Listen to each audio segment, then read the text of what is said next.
But then I wrote down sort of that part of it, that I'd had all of these clients who'd said, hey, you should write your methods down and turn them into a book. And then when it came time to actually write the book, I was frozen. I was so afraid that I was going to get things wrong that I couldn't do any more than I had. So here's what changed everything.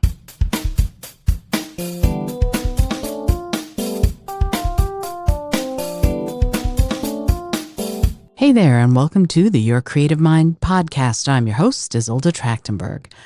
In this show, I try to explore how to free ideas and fuel projects and bring our best work to the world.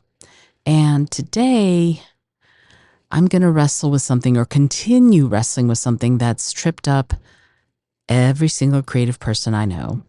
And that is judging your work while you're in the middle of making it. I know, right? Who doesn't do that? Let me ask you, how many times have you sat down, started writing, painting, or composing, and within just a few minutes, that little voice comes popping in, this sucks. Or who do you think you are? Or sometimes just as tricky, oh my God, I love this. Followed by that gut punch of, now what if the next part doesn't measure up? If that voice has ever stopped you mid-flow, if you've ever abandoned a project halfway through because you hated it or felt paralyzed by loving it too much, this episode is for you.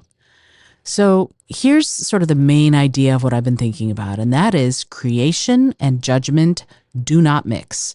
They are like oil and water. Both are valuable, sure, but they can't exist in the same space at the exact same time. Creation to me is wild, it's unpolished, it's emotional, and it's full of all sorts of potential. Judgment, on the other hand, is analytical, deliberate, and kind of sharp-edged. And don't get me wrong, both have their place. But if you let judgment crash the party while you're still in the middle of creating, it's going to choke your work before it's even had a chance to breathe. And that's why there are millions of half-finished projects gathering dust in drawers and on hard drives. Not because the ideas weren't good, but because judgment showed up way too early. So I've been talking about anxiety, and judging while creating is going to just light the powder keg of anxiety. And I'm going to break it down for you.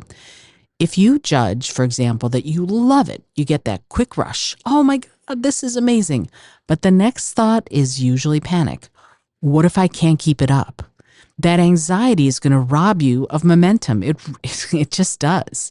And then if you judge that you hate it, your self-worth takes a nosedive.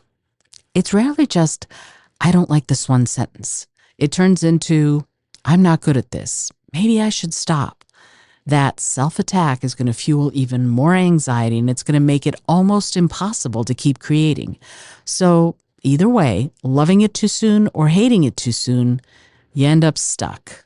And by the way, hating, not the greatest word. I keep using that word, but because I start doing that, but I want to, for myself as well as for you, repurpose that word and not use hate because it's so subjective. It doesn't work for me. That's sort of the, it's not working for me is what I try to tell myself. But even now, as I'm talking about this, the word hate popped up. But really, does it work for you or does it not work for you is really the best way to look at it, because that removes subjectivity from the whole thing. So I wanted to sort of go, what are some of the things that we can do to keep going, right? How do we stay out of that trap of going, either I love it too much or I hate it too much or something, and therefore I get paralyzed. So what do we need to do? And I'm going to give you some strategies that I've been using. One of them being, say what works for you, say what doesn't work for you, and try to keep love and hate and other emotions out of it. The next one is write a permission slip to yourself. Before you even start, jot down, I give myself permission to write the worst draft ever. And that takes the pressure right off. You're not here to be brilliant. You're here to get something down. And I think that is amazing. Like, just getting it down is incredible. And in fact, one of the things that I've started doing is I've started going to my voice memos app on my phone. I don't know if you know this, but the voice memos app now has a way where it can give you a transcript of what you recorded in the voice memos app. So if you like to do sort of record voice to text, I've written 4 books that way while walking my dog. You go right to your voice memos app. If you record while you're talking, there's a little word bubble with a quote in it next to everything you record. And you press that, and ta-da, there's a transcript of everything you've just said. In fact, I am recording a transcript of this episode as I talk about this stuff, and I'm probably going to put the whole transcript right in the episode show notes so that you have it. Okay, the next one, the 2-hat method. So I want you to imagine yourself wearing 2 hats, the creator hat and the editor hat, and tell yourself, today, I'm wearing my creator hat. The editor hat is going to stay in the drawer until tomorrow or until whenever you're ready to use it. When you physically switch hats, yes, you can even grab an actual hat if you want, you remind your brain that this is not editing time. And that's a big one, because if you can just get into that creative flow, you're going to get a lot more created, written, painted, practiced, whatever. You should watch me right now playing piano. I've decided I'm going to learn piano, doggone it. And what I'm stuck on, and frankly, what I'm trying to not judge myself on, is I cannot have my hands do 2 different activities at the exact same time when it's the fingers.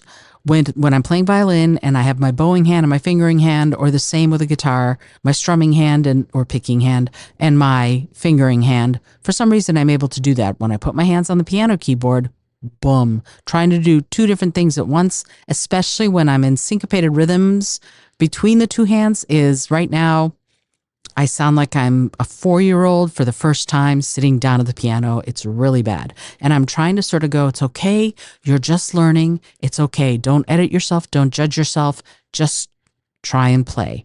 And I keep reminding myself of that every single time I sit down. The next rule, it's the forward-only rule. During your session, when you're writing or creating or painting or dancing, you are not allowed to go back. If you don't like, for example, if you're a writer, if you don't like a sentence or an idea, leave it. Write a quick note in the margin, something that says fix this or look at it. Keep going. Forward momentum is really the goal.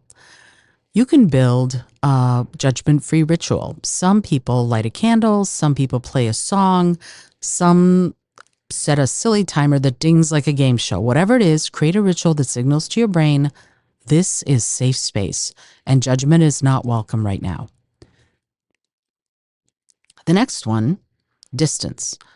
Distance is going to be your ally here. When you finish, do not immediately read it.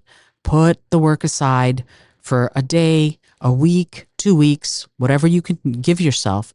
And with that time, with that distance, with that perspective, you're going to be able to return to the work with more objectivity, not subjectivity, objectivity, and less anxiety.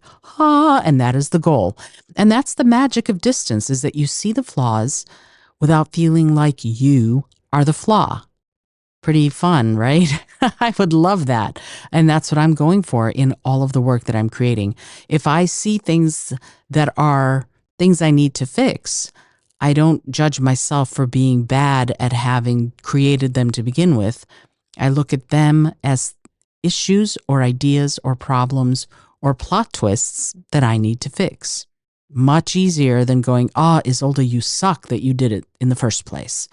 Because that tends to be the thing I do, and I'm having to really work through that in the middle of this sabbatical. Yes, I'm recording this in the middle of this sabbatical, even though you are probably hearing it. Well, you might be hearing it next week. I don't know right now when I'm going to schedule this to go out there, but there's a lot for us to think about in this perspective. Like, how can I remove myself from feeling like I am the flawed one when it's the work that needs fixing? It's an interesting thought to think about.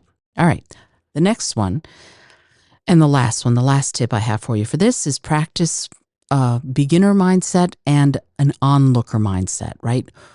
When judgment sneaks in the middle of the process, because if I'm being honest, it does for me, I want you to treat it like background noise. Imagine you're watching cars pass on a road or something like that. It's like, there's the thought that this is terrible. Keep going, right? Notice it and then let it pass. You don't need to chase it. You don't need to go after it. You don't even need to acknowledge it that much. Just kind of go, up, it was there, and then let it move. Okay? Here's the thing. When I was writing my first book, it was a nonfiction book. It's called Life Elements. And I thought the only way to do it was to be perfect on every page. Every page had to be ta-da before I moved on. And I spent weeks polishing the introduction. It shined, let me tell you. And then, nothing. I couldn't move forward. And I was really afraid, even though I had done 4 years of research. It took me 4 years to write this book, and it was written essentially by working with my life coaching clients and thinking about how I was helping them, and a lot of them going, "You really should write this down and make it into a book." But then I wrote down sort of that part of it that I'd had all of these clients who'd said, "Hey, you should write your methods down and turn them into a book." And then when it came time to actually write the book, I was frozen. I was so afraid that I was going to get things wrong that I couldn't do any more than I had. So here's what changed everything. I sat down and told myself, today, you're going to write the world's worst first chapter. That was it. I lowered the bar on myself so much that it was suddenly fun. Let's write the worst possible thing. Zero pressure. And because of that, I kept writing.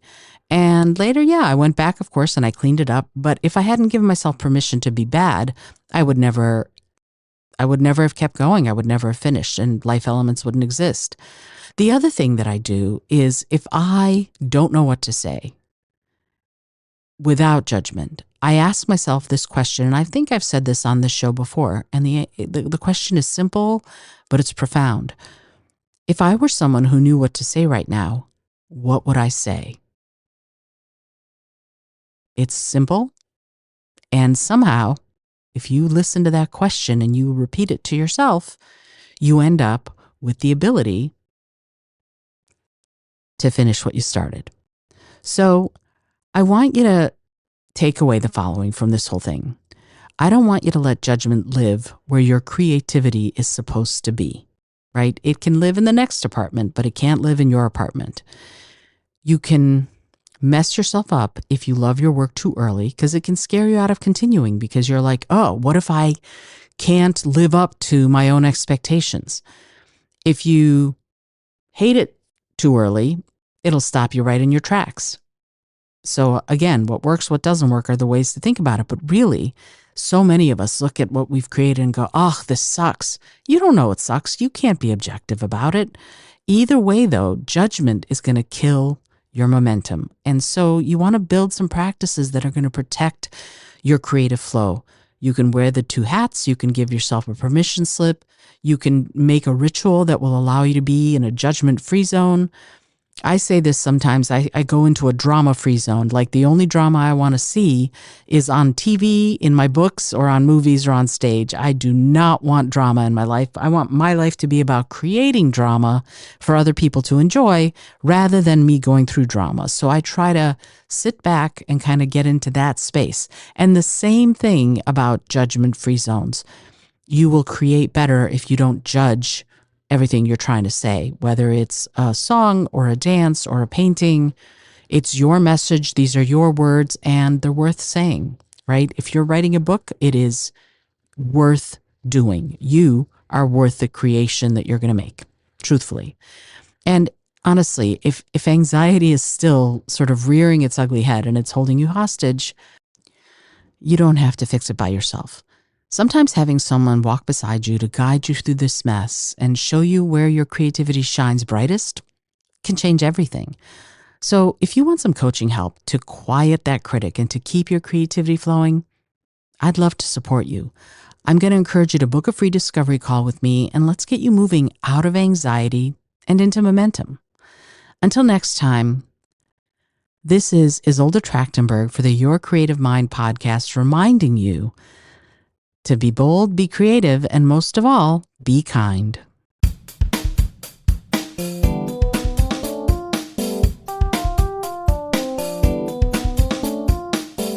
Thanks so much for joining me today. I really appreciate you being here.